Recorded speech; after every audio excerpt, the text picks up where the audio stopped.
Hello friends, আমি সোনালি from Siliguri. আমি আজ আমার ভাগনা, আমার বোন সবার সাথে যাচ্ছি ভদ্রকালীর মন্দির দর্শনে। খুব জাগ্রত মা এখানে। সবাই আসে বাইরের থেকে পুজো দিতে। আমার বোন আলাদা স্কুটিতে, আমি এই স্কুটিতে।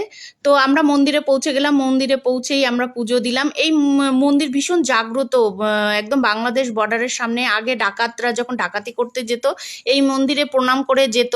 তো আমরা ওখানে গিয়ে সবাই তিলক টিলক কেটে একদম সেই সেজে নিলাম। নিয়ে দেখছি বুড়ি কালীমা। বুড়ি কালীমা ছোটবেলার থেকেই দেখেছি মামা বাড়িতে পুজো হতে, কোনোদিন ফটো দেখিনি বা মূর্তি দেখিনি। এখানে গিয়ে দেখলাম। তো মেলা ঘুরতে গিয়ে দেখলাম চুড়ি, তো পরে নিলাম। এটা কি আর ছাড়া যায়? এই দেখুন বাংলাদেশ বর্ডার। মন্দির দেখতে গিয়ে বাংলাদেশ বর্ডারে পৌঁছে গেলাম। এত সুন্দর, এত ভালো লাগলো, মানে দেখার মতন জায়গাটা। এত ফ্রেশ ওয়েদার। তো আমাদের পুজো দেওয়া শেষ, মেলা ঘোরা শেষ, আমরা কিছু খেয়েও ছিলাম। তো আমার ভাগনা একদম আমার মতনই দেখতে, ওর স্কুটিতে আমি, আর আমার মা আর বোন হচ্ছে আগে আলাদা স্কুটিতে।